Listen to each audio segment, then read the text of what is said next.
बिस्मिल्लाहिर्रहमानिर्रहीम। अस्सलाम वालेकुम डियर स्टूडेंट्स।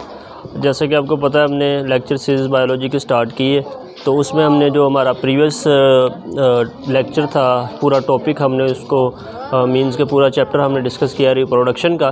तो रिप्रोडक्शन का चैप्टर तो हमारा इंशाल्लाह ताला बहुत जो है वो अच्छे तरीके से हमने उसको जो है वो अल्हम्दुलिल्लाह ख़त्म किया है। और अब जो है नेक्स्ट हमारे पास नेक्स्ट चैप्टर हमने स्टार्ट करना है, वो chapter number biology class 10th का जो है वो चैप्टर नंबर 15 है।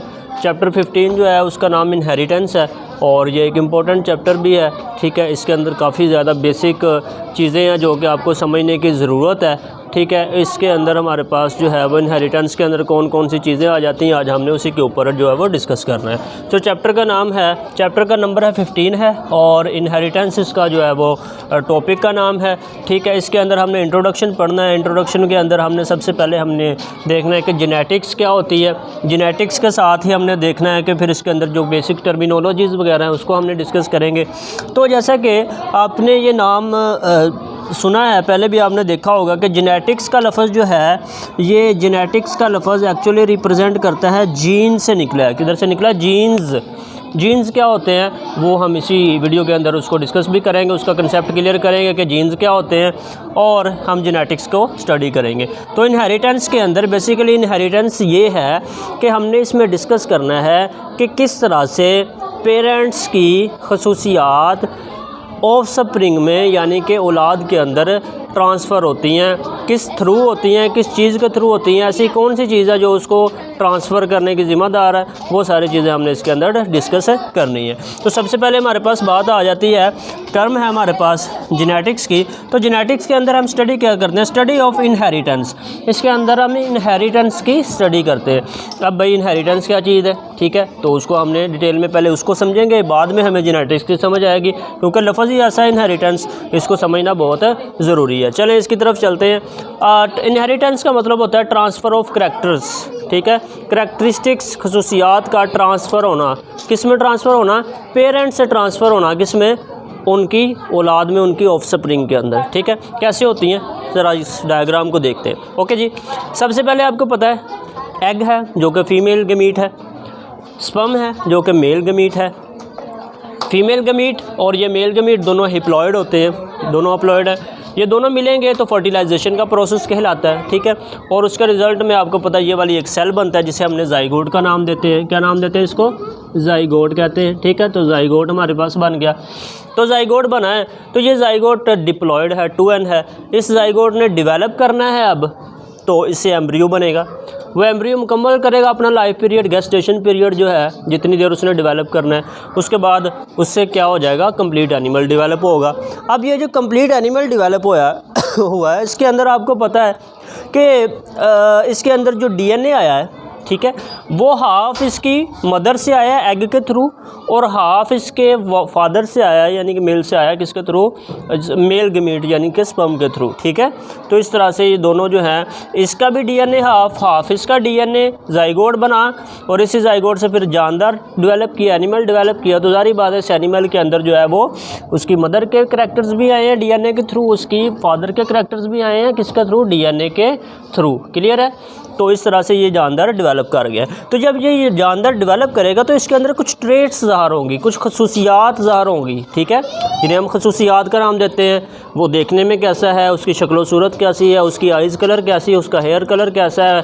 ठीक है, कर्लिंग हेयर है या जो है वो दूसरे सिंपल हेयर है। ठीक है, तो ये कुछ और भी करैक्टर्स होते हैं, जो हाइट है, बॉडी हाइट, ये सारा कुछ हमने देखना पड़ता है। ठीक है, इंटेलिजेंस कैसी है उसकी, अगर वालिदैन इंटेलिजेंट है तो उसके पेरेंट्स के अंदर भी इंटेलिजेंस का करैक्टर जो है वो देखने को मिलता है। ठीक है, तो इस तरह से ट्रेट्स जो हैं, जो एनिमल ये डेवलप किया, उसमें कुछ खसूसियात ज़ाहिर हुई हैं। और आपको पता है वो खसूसियात आपने याद रखनी है कि दोनों का कम्बिनेशन होगी, वालिद का और उसके फादर का और मदर का, उन दोनों के करैक्टर्स का कम्बिनेशन होगी। तो कौन कौन सी वो ट्रेट्स हो सकती है? मैन हाइट हो सकती है, कि अगर पेरेंट की हाइट अच्छी है तो सारी बात उनकी ऑफस्प्रिंग की हाइट भी अच्छी होगी। फैक्टर्स होते हैं कुछ और भी जिसकी वजह से ये कई दफ़ा ऐसा होता है कि वालिदैन की हाइट अच्छी होती है लेकिन औलाद की हाइट नहीं हो पाती, वो फिर डाइट का फैक्टर आ जाता है, उसके अंदर कुछ सोशल इश्यूज़ आ जाते हैं, वो एक अलग डिस्कशन है। लेकिन अगर जेनेटिक्स के पॉइंट ऑफ व्यू से देखें तो फिर हमारी जो है वो हम यही कहते हैं कि अगर उनके वालिदैन की हाइट अच्छी है तो ऑफस्प्रिंग जो उनकी औलाद है उसकी हाइट भी अच्छी होगी।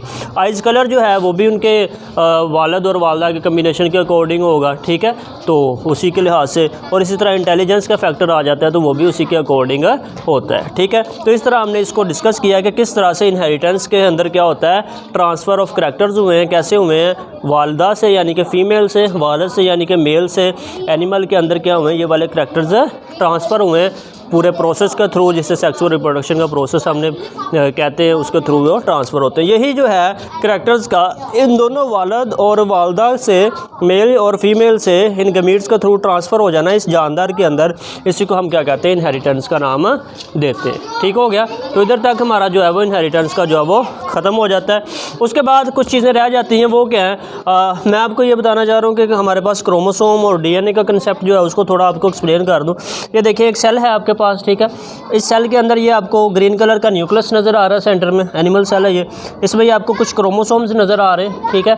उन क्रोमोसोम्स में आपके पास ये एक ये वाला क्रोमोसोम है जिसको मैंने क्या किया, जूम किया और जूम करके इसको मैं बाहर ले आऊँ, एक क्रोमोसोम, ताकि आपको क्रोमोसोम के कंसेप्ट का अच्छे तरीके से पहले पता चल जाए।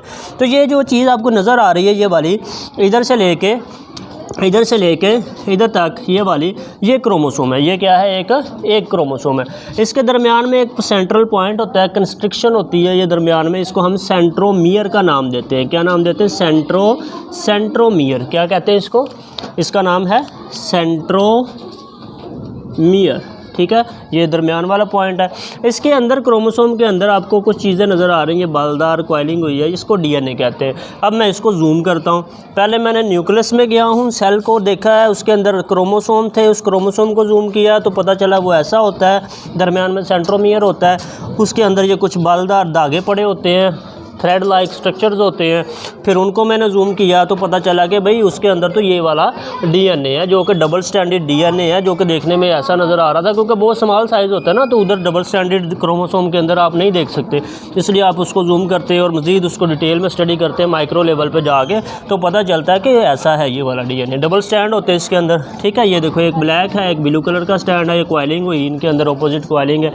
अब इसके अंदर ना आपको एक चीज़ मैंने बतानी है, सारा मकसद बताने का ये है कि ये जीन्स का जो लफ्ज़ है ना, ये जो जीन है ये क्या चीज़ होती है, वो मैंने आपको अंडरस्टैंड करवानी है। तो देखें, जीन एक्चुअली जीन्स होते हैं पार्ट्स ऑफ डीएनए। क्या होता है, दोबारा से गौर से सुन लें, gene is a part of DNA, ठीक है। इधर बहुत से कंसेप्ट पाए जाते हैं, लेकिन आपने बस ये याद रखना है कि डीएनए के जो पार्ट्स होते हैं जिनके पास स्पेसिफिक इंफॉर्मेशन स्टोर होती है, वो उन पार्ट्स को जीन का नाम देते हैं। जैसा कि ये मैंने लाइन लगाई है ये वाली, तो ये जो ऊपर वाला रीजन है, ये वाला इतना सा, ये वाला इतना सा रीजन है, इसको मैंने ये 1 लिखा है, ये एक जीन है, डीएनए का पार्ट है ना ये वाला। ये सेकंड पार्ट है, तो ये मैं कह दिया ये क्या है, सेकंड जीन है। फ़र्ज़ करें इसके पास इंफॉर्मेशन है, स्टोर है कि आपने आइज़ कलर को कंट्रोल करना है, तो जो पहला जीन है वो आइज़ कलर से रिलेटेड है। जो सेकंड वाला जीन है उसके पास इंफॉर्मेशन है कि आपने हाइट वगैरह कंट्रोल करना, तो उसने जो है वो हाइट से रिलेटेड इंफॉर्मेशन स्टोर है।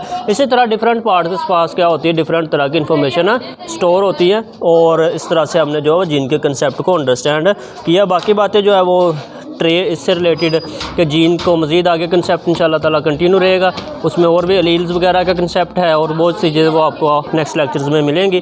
तो इधर तक आज का लेक्चर हमारा ख़त्म हुआ है, जिसके अंदर हमने आज इंट्रोडक्शन को जस्ट स्टडी किया है इस चैप्टर का, जो कि नया चैप्टर हमने स्टार्ट किया है। तो इसी के साथ ही कीप सपोर्टिंग। अगर आपको वीडियो अच्छी लगी हो तो लाइक, कमेंट और शेयर करना मत भूलिएगा। Thank you very much. अल्लाह हाफिज़।